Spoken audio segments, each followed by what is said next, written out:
너희는 가서 모든 족속으로 제자를 삼으라고 하신 말씀, 때를 얻든지 못든지 말씀을 전파하라는 말씀, 이 지상 명령을 가볍게 여기지 않고 무겁게 받아들이며 순종하는 교회입니다.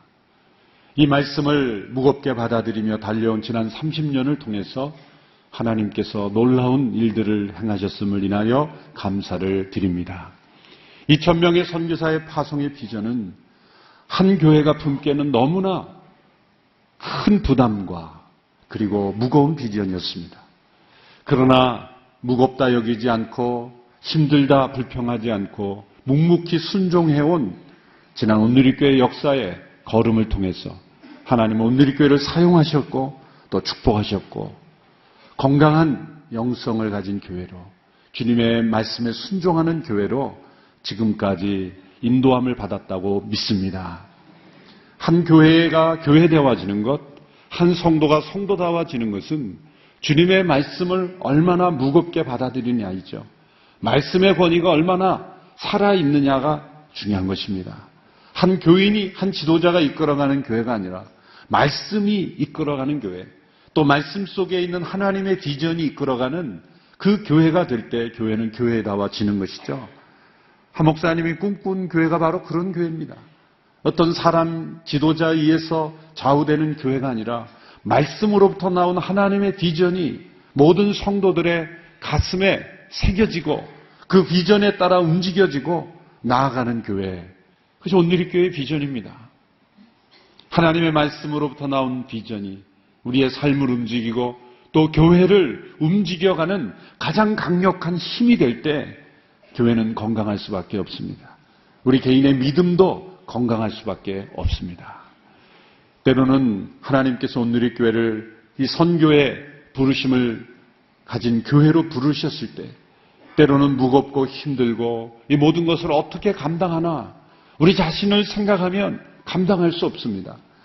그러나 하나님의 비전은 하나님께서 공급하시고 하나님의 방법대로 행하려 할 때 하나님께서 이 모든 일을 이루셨다는 것을 지난 30년의 온누리교회 역사를 통해 우리는 경험했습니다. 그러나 그 경험조차도 내려놓고 과거에 우리가 걸어온 역사조차도 내려놓고 하나님께서 앞으로 어떻게 행하실지를 이 말씀의 비전을 따라 우리가 걸어가며 순종할 때 하나님께서는 또 다른 30년을 아름답게 사용하여 주실 줄로 믿습니다. 이미 얻었다 하는 교만이 아니라 우리는 할 수 없다라는 좌절이 아니라 주님께서 우리를 부르신 부르심의 상을 향하여 쫓아가며 달려가는 그런 교회. 새해 첫 주일을 시작하면서 하나님의 말씀으로부터는 그 비전이 우리의 마음을 뛰게 하고 또 온누리 교회를 뛰게 하는 그런 심장과 같은 그러한 교회가 될 수 있게 되기를 간절히 바랍니다.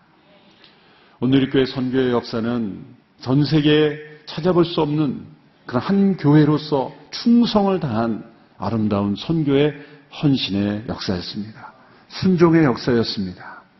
계속해서 이러한 쓰임받는 일들이 계속 되어지도록 우리가 헌신하는 주일 될 수 있게 되기를 바랍니다.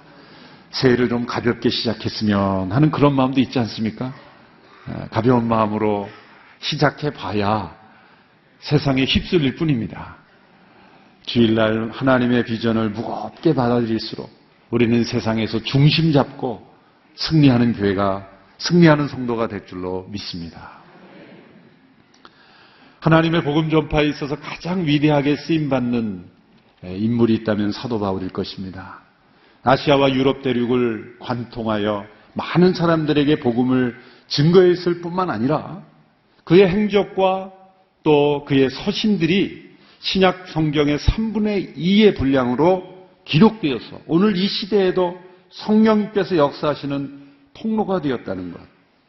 한 인물을 하나님께서 들어 쓰셔서 이렇게 오랫동안 사용하신다는 것이 얼마나 놀라운 일인지 모릅니다. 그러나 사도행전의 기록은 이렇게 쓰임받은 사도 바울이 원래는 소위 NT 교회, NT 예수님의 원조였다는 거예요. 예수님의 대적자였다는 거예요. 교회의 핍박자였다는 사실을 우리에게 가르쳐주고 있습니다. 단지 예수님을 믿는 사람들을 거부하고 싫어하는 정도가 아니라 매우 적극적인 핍박자요, 박해자요, 그리고 대적자였다는 것을 우리에게 알려주고 있습니다. 그의 이름이 처음 등장하는 것은 스데반 집사님이 순교하는 사도행전 6장입니다. 그는 그 스데반의 죽음을 당연하게 생각할 뿐만 아니라 그 죽음의 주동적 역할을 하는 사람들로 등장합니다. 그러나 그는 스데반의 죽음으로 만족하지 않았습니다. 예수님을 믿는 사람들은 지상에서 완전히 멸절되어야 할 사람들로 그는 여겼습니다. 스데반의 죽음 이후에 성도들이 예루살렘에서 다 흩어졌습니다. 여러 나라로, 여러 지역으로 다 흩어져서 예루살렘에는 많이 남아있지 않았지만 그는 만족할 수가 없었습니다. 어디엔가 예수님을 믿고 따르는 이가 있다는 것 자체로 그는 견딜 수 없는 그런 어떤 조바심, 조급함, 그런 자기 자신의 의욕심에 사로잡히게 되었던 거죠. 그래서 그는 대제사장에게 찾아가서 그 당시에 믿는 그리스도인들이 가장 많이 흩어져 있던 이 다마스커스, 오늘날 시리아의 지역이죠. 수리아 혹은 시리아라고 불리는 지역에 있는 약 한 240km 떨어진 일주일 이상 걸어가야 하는 그 지역에 많은 그리스도인들이 모여 있다는 소식을 듣고 내가 그 지역에 가서 그들을 잡아올 테니 그곳에 있는 회당장들에게 공문을 좀 써주시오. 나에게 고난을 위임해 주시오. 라는 것을 요청하게 되죠. 그래서 무엇을 보여줍니까? 그가 대제사장이나 혹은 산헤드린의 공의 명령을 따라 수행하는 수행원 정도가 아니라 이 모든 것을 기획하고 주도하고 그리고 대제사장까지 움직여서 예수님 믿는 사람들을 핍박하는 그러한 브레인의 역할을 하는 사람이었다. 그리고 계획할 뿐만 아니라 자신이 직접 가서 실천하는 행동가였다라는 거죠. 그의 마음속에 그 자신으로는 그것이 하나님께 대한 충성이라고 생각했습니다. 그것이 올바른 믿음의 실천이라고 그는 생각했던 거예요. 그의 확신이 강한 만큼 예수님을 믿는 사람들에 대한 미움과 그러한 그 증오가 불타올랐죠. 이들은 세상에서 사라져야 된다라고 여길 만큼 그의 마음속에는 확신이 있었던 것입니다. 오늘 본문 1절, 2절에 바로 그런 사울의 행적을 기록하고 있습니다. 함께 읽어보실까요? 시작. 한편 사울은 여전히 주의 제자들을 위협하며 그들을 죽일 기세로 대제사장에게 나아가 다메섹의 여러 회당들에게 써보낼 공문을 요청했습니다. 거기서 그 도를 따르는 사람을 만나기만 하면 남자와 여자를 가리지 않고 잡아다가 예루살렘으로 끌고 오기 위해서 있습니다. 굳이 다메섹에까지 쫓아가서 사울이 이럴 필요가 있을까라고 생각하죠. 성경을 깊이 연구한 어느 청교도 학자는 틀림없이 사울이 어떤 자기 안에 일어나는 불안감을 감추기 위한 오버액션이다. 과잉 행동이다. 그렇게 분석을 했습니다. 틀림없이 사도 바울은, 이 사울은 스데반의 죽음의 모습을 보면서 큰 충격을 받았을 것이다. 자신을 죽이는 자를 용서하며 기도하며 죽어가는 스데반의 모습은 그의 자존심을 상하게 했을 것이다. 처벌받는 자가 처벌하는 자들을 용서하고 위에서 기도하며 죽어가는 그런 죽음이 세상에 어디 있습니까? 이것은 사울에게 엄청난 충격을 주었을 것이고 그의 자존심을 상하게 했을 것이다. 자신은 옳은 일을 하고 있는데 스데반의 모습이 옳은 모습이다. 그런 것을 보고 충격을 받아서 자신 안에 있는 불안감, 두려움, 왠지 모르는 그러한 착잡한 마음, 그것을 덮으려고 더 열정으로, 더 큰 그러한 열심으로 자신의 하고 있는 일을 옳다라고 증명하고 싶었을 것이다라는 거예요. 우리의 삶 속에서도 보면 실제보다 더 분노를 크게 내고 오버해서 과잉하는 사람들은요, 뭔가 불안한 거예요. 자기가 옳지 않을 수도 있다라는 것을 분노로 커버하려고 하는 거죠. 괜히 화를 잘 내는 사람은 뭔가 불안한 사람이에요. 불안할 이유가 없는 사람은 화낼 이유가 없어요. 상대방이 흥분해도 사실이 그게 아닌데 그렇게 생각하고 말지. 근데 이게 사실이 아닐 수도 있다라고 생각하는 불안감이 오잖아요. 그러면 괜히 흥분하는 거예요. 사도 바울에게서 그런 모습이 발견되기도 한다는 거죠. 그가 후에 아그리빠 왕에서 자신을 변호할 때 그가 어떤 사람이었는가를 더 자세하게 고백하죠. 26장 9절에 11절에 보면 이렇게 고백하고 있습니다. 제가 읽어보겠습니다. 저도 한때는 나사렛 예수의 이름을 반대하기 위해서라면 무엇이든 다 해야 한다고 확신했던 사람입니다. 제가 예루살렘에서 했던 일이 바로 그런 일입니다. 대제사장의 고난을 받아 많은 성도들을 감옥에 가두었고 그들이 죽임을 당할 때 찬송했습니다. 여러 회당들을 다니며 그들을 여러 번 처벌했으며 강제로 그들에게 모독하는 말을 하도록 했습니다. 그들에게 격분한 나머지 다른 나라 도시까지도 찾아가 핍박했습니다. 그는 대제사장의 고난을 받아 많은 성도들을 감옥에 가두고 죽임당할 때 찬송하고 여러 회당들을 다니며 처벌하고 모독하고 다른 나라 도시까지 가서 그들을 잡아오는 이 모든 예수 믿는 사람들을 처벌하며 처형하는 프로젝트의 리더격이었다라는 것을 우리가 알 수 있습니다. 사도행전이 주는 충격은 바로 이러한 사람을 주님께서 만나셔서 초대교회의 가장 위대한 전도자로 그를 부르셨다는 거예요. 그를 변화시켜 줬다는 거예요. 그리고 그를 사용하셨다는 거예요. 인간적인 눈으로 볼 때 사울이라는 사람은 하나님께서 빨리 세상에서 제거해 주셔야 복음이 전파되는데 장애가 없는 사람이었습니다. 스데반의 죽음의 현장에서 조수아는 웃음을 보이며 그의 죽음을 당연하게 여기는 그 사울의 얼굴을 기억하는 성도들이 볼 때는 흩어진 그들이 가장 먼저 최우선 중보 기도가 뭐였겠어요? 저 사울 빨리 하나님 처벌해 주십시오. 저 사울을 하나님 빨리 무너뜨려 주십시오. 빨리 데려가십시오. 그렇게 탄원하는 기도가 아니었을까 생각할 정도로 사울은 매우 위협적인 존재요 교회의 가장 강력한 방해물이었습니다. 그런데 주님께서 그 사람을 만나 주셨을 뿐만 아니라 그를 주님의 택한 그릇으로 불러주셨다는 거예요. 주님이 그의 헬라어 실력이 필요해서 부른 게 아닙니다.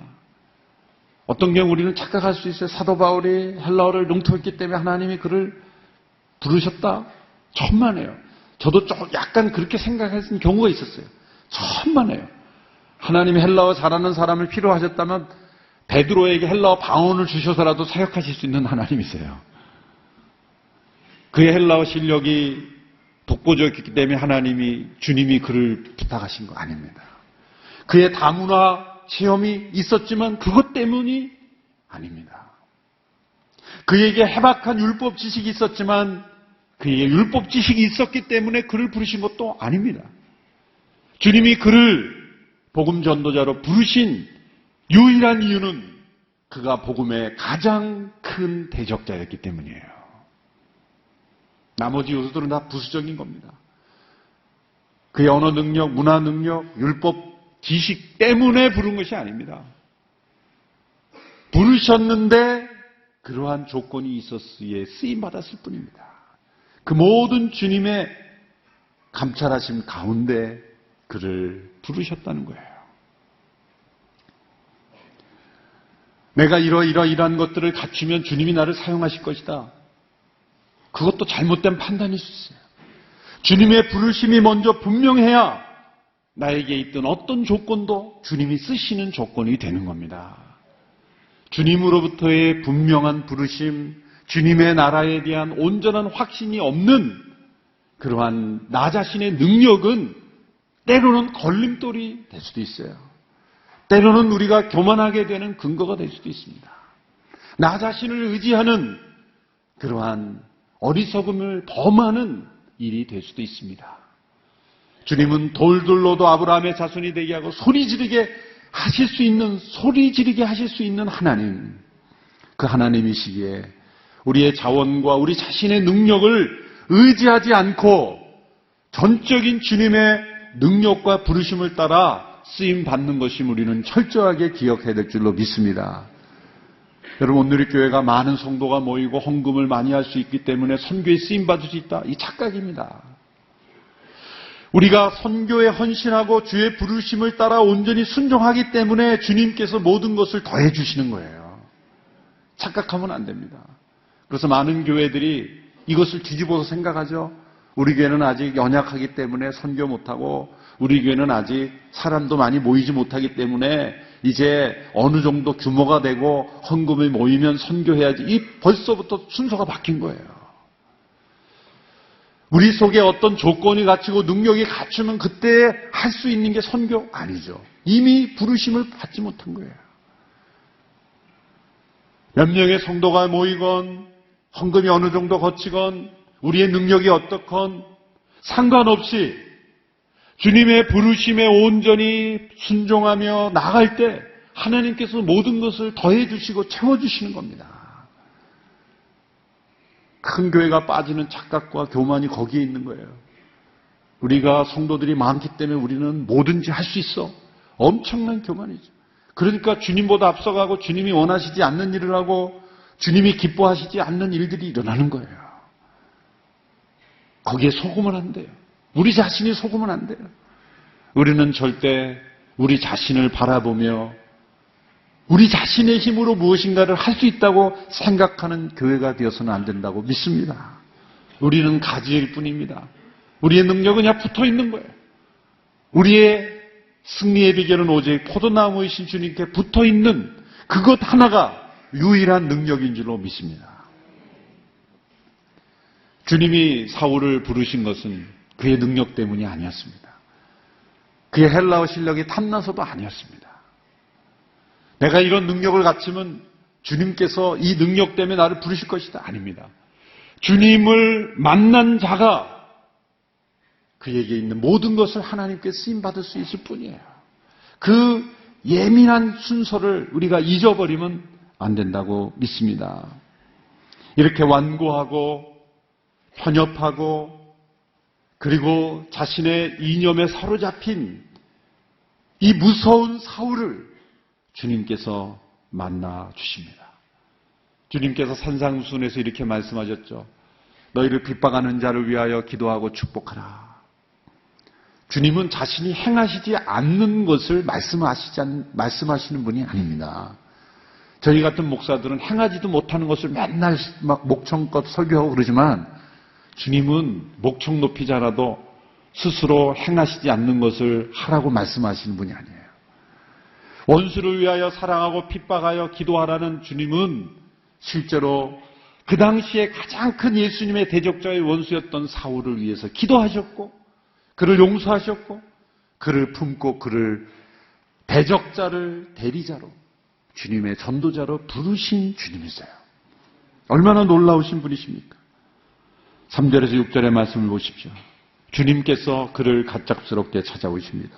3절에서 6절 말씀 같이 읽습니다. 시작. 사울의 길을 떠나 다메섹 가까이 도착했을 때 갑자기 하늘에서 빛이 비쳐 그를 둘러쌌습니다. 사울이 땅에 쓰러졌습니다.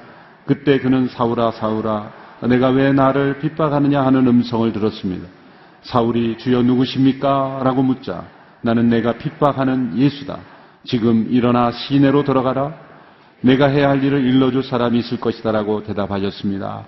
부활하신 주님께서 갑작스럽게 찾아오셨습니다. 그러나 이것은 갑작스러운 것이 아니죠. 우리들에게는 갑작스러운 뜻밖의 돌연한 사건이지만 주님께는 계획이고 예비하신 거고 준비하신 거고 지켜보고 계신 거예요. 사울이라는 자가 일어나서 스데반을 죽이는 데 앞장서고 곳곳마다 그리스도인들을 핍박하기 시작했을 때 사람들은 피하고 저 사람 눈에 띄면 안 된다고 외면했지만 주님은 그때부터 주목하고 계셨어요. 저거 봐라. 여러분 주변에 예수 믿는 사람 싫어하고 그렇게 교회를 비난하면 그렇게 한마디 해주세요. 그러다가 전도자로 부름받습니다. 강렬한 빛이 그를 비췄어요. 다메섹에 거의 가까이 가고 있을 때 강렬한 빛이 비쳤죠. 그때가 정오기 때문에 그건 햇빛이 아닙니다. 햇빛과 비교할 수 없는 강렬한 빛. 여러분 햇빛이 진짜 빛입니까? 아닙니다. 햇빛은 발광체에 불과해요. 해와 달과 별은 빛을 비추어서 반사시키는 거지 진짜 빛이 아닙니다. 반사된 빛일 뿐이에요. 발광체일 뿐이에요. 진짜 빛, 오리지널 빛이 비추면 우리는 감당할 수 없습니다. 감당할 수 없기 때문에 빛을 발광체를 통해서 비춰주시는 거예요. 그건 주님의 영광의 빛입니다. 빛이신 그 자체의 빛입니다. 그 빛이 비춰질 때 사울이 꼬꾸라질 수밖에 없었어요. 자신의 편협과 고집과 자신의 이념의 포로가 되어서 도무지 깨어지지 않는 사람들은 이렇게 엎드러지게 하시는 체험을 주시는 거예요. 체험이 강렬할수록 이렇게 생각하시면 돼요. 내가 이만큼 고집이 세구나. 어떤 사람은 거꾸로 해석해요. 내가 능력이 있어서 이런 체험을 한다. 천만에요. 고집과 편견이 강하기 때문에 그런 초자연적인 체험을 주시는 겁니다. 다른 사람이 없는 강렬한 체험을 했다고 나는 위대해. 이거 또 깨질 만한 생각을 하는 거예요. 그만큼 고집이 강하니까 거꾸로지게 하시는 건데, 보지 않고도 믿고 말씀 그대로 순종하는 사람은 기적이 없어도 평탄하게 그 말씀대로 가는 거예요. 여러분, 기적이 나타나지 않는다고 이런 강렬한 빛, 나도 이런 체험 주세요, 그렇게 구할 필요는 없어요. 필요하시면 다 주세요. 언제 주십니까? 고집이 강할수록 강렬하게 주시는 거예요. 순간 시력을 잃어버리는 그러한 그 상황 속에 꼬꾸라지는 거예요. 음성이 들립니다. 사울아, 사울아, 내가 왜 나를 핍박하느냐. 충격이죠. 갑자기 눈이 머는 것보다 더 충격적인 것은 자신이 존재하지 않는다고 그렇게 믿고 예수님이 부활했다고 주장하는 제자들을 옥에 가두고 핍박하는 자신의 지금 삶을 불태우고 있는 열정의 근거가 뭡니까? 예수님이 부활했다고 그런 거짓말을 퍼뜨리면서 유일하신 하나님께 대한 믿음을 무너뜨리는 자들을 제거하는 일을 비전이라고 생각했던 그의 비전이 무너지는 순간이에요. 그의 믿음이 무너지는 순간, 그의 확신이 거짓이었다는 것이 드러나는 순간이에요. 그의 자존심이 완전히 부서지는 순간이에요. 사울아, 사울아, 내가 왜 나를 핍박하느냐. 주여 누십니까? 내가 핍박하는 예수다. 또 하나의 충격은 뭡니까? 예수님께서 사울을 너무나 따뜻하게 인격적으로 그를 불러주셨다는 거예요. 사울 네이놈 이렇게 부르셔도 마땅한데 사울아, 사울아, 마치 오래 친근했던 분처럼 하나님께서 사무엘을 부르실 때 그렇게 부르잖아요. 사무엘아, 사무엘아. 누군가 이름을 두 번 부른다는 것은 친근한 이름이기 때문에 두 번 부르는 건 아니겠습니까? 사울아, 사울아. 그리고 질문하십니다. 내가 왜 나를 핍박하느냐. 여기서 놀라운 사실은 예수님이 교회와 자신을 동일시하고 있다는 거예요. 사울은 예수님을 핍박한 적이 없죠. 예수 믿는 사람들을, 그 도를 따르는 사람들을 핍박했는데 예수님은 자신을 핍박했다고 여기죠. 여기 사도 바울이 나중에 후에 예수님이 머리요 우리가 그분의 지체라는 그리스도의 몸의 사상이 여기서 나오는 거예요. 예수님을 믿는 사람들을 핍박한 것은 곧 예수님에 대한 핍박이다. 우리 모두가 한 몸이구나 라는 것을 그가 깨달은 거죠. 주님은 주님의 몸된 지체들과 함께 하시는 주님이세요. 우리가 고난을 받을 때 주님이 함께 고난 받으시는 거예요. 단지 알아주시는 것이 아니라 우리의 고통과 고난 속에 주님은 함께 하고 계시는 주님이시다는 거죠. 내가 왜 나를 핍박하느냐. 이 말씀은 사도 바울을, 사울을 강제로 굴복시키는 것이 아니라 스스로 깨닫게 하시는 질문을 통해서 스스로 발견하게 하시는 거예요. 아담이 범죄했을 때 하나님이 어떻게 찾아오셨습니까? 아담아, 내가 어디 있느냐? 하나님께서 지금 몰라서, 그의 위치를 몰라서 물으시는 게 아니죠. 내가 어디 있느냐라는 질문은 너의 영적인 연주소를 지금 생각해봐라. 내가 왜 이렇게 나를 피하는 상태가 되었느냐? 스스로 생각하며 깨닫게 하시는 거죠. 얼마나 인격적인 도전이십니까? 내가 왜 나를 핍박하느냐? 너의 이 행동의 이유를 한번 생각해 보아라. 스스로 발견하게 하시는 그런 인격적인 주님. 핍박자요, 대적자요, 가장 강력한 그런 장애물인 그를 사랑으로 이름을 부르시며 인격적으로 그를 찾아오셔서 질문을 던지시는 주님. 그 부활하신 주님이 사울을 만나 주신 것입니다. 사도행전 26장에는 9장에 기록되지 않는 이때 예수님의 음성을 자세히 기록하죠. 15절, 17절, 26장, 15절, 10절 제가 읽겠습니다. 그래서 제가 물었습니다. 주여 당신은 누구십니까? 그러자 주께서 대답하셨습니다. 나는 내가 핍박하는 예수다. 이제 일어나 똑바로 서거라. 내가 내게 나타난 것은 너를 내 일꾼으로 삼아 내가 본 것과 앞으로 내가 내게 보여줄 것을 사람들에게 증언하도록 하기 위함이다. 내가 이 백성과 이방 사람들에게서 너를 구원해 이방 사람들에게로 보낼 것이다. 자신을 불러 복음 증거의 도구로 택한 그릇으로 부르시겠다는 이 말씀이 얼마나 당황스럽고 놀랍고 감당하기 어려웠을까요? 주님이 왜 그의 눈을 잠시 보지 못하게 하셨을까요? 아마 눈을 뜨고 있었으면 감당하기가 어려웠을 거예요. 자신이 알았던 사람들, 자신이 핍박하려 했던 사람들을 보면서 그걸 감당할 수 있었을까요? 이 눈을 멀게 하신 것도 하나님이 다 뜻이 있는 거예요. 잠시 앞을 보지 못해야 그 생각에 집중하고 그리고 주님과의 대화를 통해 인생을 해석하고 자신의 모습을 해석하고 어떻게 행해야 될지를 깨닫게 하시는 거거든요. 육신의 질병도 다 하나님의 뜻이 있습니다. 다리가 아프면 다리 아픈 이유가 있는 거고 머리가 아프면 머리 아픈 이유가 있는 거예요. 이유 없는 고통을 주시지 않는 하나님. 그의 눈을 멀게 하심으로 잠시 동안 그에게 깊은 묵상의 기회를 주셨다는 거예요. 주님께서 다메섹에 있는 아나니아를 부르셔서 사울에게 보내십니다. 9장 11절을 보십시오. 주께서 아나니아에게 말씀하셨습니다. 너는 어서 고든 길이라 부르는 거리로 가거라. 그리고 그곳에 있는 유다의 집에서 다섯 사람 사울을 찾아라. 지금 그가 기도하고 있다. 그는 환상 가운데 아나니아라는 사람이 와서 자기에게 손을 얹어 다시 보게 해주는 것을 보았다. 그러니까 사울이 지금 기도 중에 있고 환상을 보고 있다는 것을 하나님은 아나니아에게, 주님은 아나니아에게 말씀하시는 거예요. 그에게 가라. 아나니아가 어떻게 대답했습니까? 알겠습니다, 주님. 당장 가겠습니다. 그랬습니까? 아니죠. 오늘 본문에 보면 주님, 그 사람 제가 어떤 사람인 줄 압니다. 소문이 벌써 다 났습니다. 그가 다메섹에 오고 있는 거, 우리 예수 믿는 사람들을 잡아가려고 지금 오고 있는 사람입니다. 예루살렘에서 그가 스데반과 예수 믿는 사람들의 어떤 악행을 했는지 지금 다 알고 있습니다. 그 말은 뭐예요? 안 됩니다죠, 한마디로. 안 됩니다. 그럴 수 없습니다. 그 사람 아닙니다. 여러분이 아나니아는 신실한 사람이요, 성령 인도를 받는 사람이요, 주님과 나누는 대화, 충격이 없잖아요. 아나니아 부를 때 주님이십니까? 이게 아니에요. 놀란 게 없어요. 이전에도 주님과 그런 교통이 있었다는 걸 알 수가 있죠. 사울은 충격이었지만 아나니아에게는 충격이 없어요. 우리는 주여 주님을 만나기 원합니다 하고 주님이 나타났으면 충격받아 쓰러지죠. 처음 보니까. 주님이 나타나셔도 전혀 충격이 안 되는 우리가 되길 바랍니다. 그러니까 아나니아는 근데 주님께 뭐라고 말해요? 안 됩니다라는 뭐라고 말해요? 주님, 이 사람 어떤 사람인지 다 압니다. 그건 뭐예요?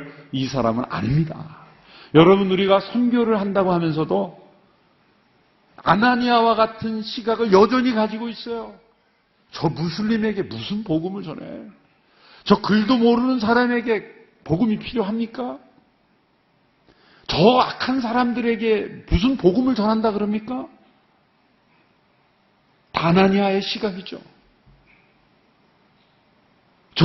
우리가 알지도 못하는 저 지구 끝에 있는 사람에게 무슨 거기까지 갈 필요가 있습니까? 다 아나니아의 시각입니다. 우리 주변에 있는 그냥 불우한 이웃 돕고 말지, 저기 다 민족에게까지 전해야 됩니까? 다 아나니아의 시각입니다. 아나니아는 믿음의 사람이었고, 신실한 사람이었어요. 주와 동행하는 사람이었음에도 불구하고, 유다의 집에 가서 다메섹에 있는 가서 거기에 앞을 보지 못하는 사울에게 가서 안수하여 낫게 해라. 그는 내가 택한 그릇이라. 내가 복음을 이방인들에게 전하기 위하여 내가 그를 택했다 그랬을 때 아나니아는 자신의 경험, 지금 일어나고 있는 일들, 자신의 판단력을 동원해서 아닙니다. 여러분, 하나님의 선교에 있어서 우리가 아닌 자라고 선 긋는 게 얼마나 많은지 몰라요. 지금도 우리는 선을 긋고 있어요. 거기까지 할 필요 없어. 안 해도 돼.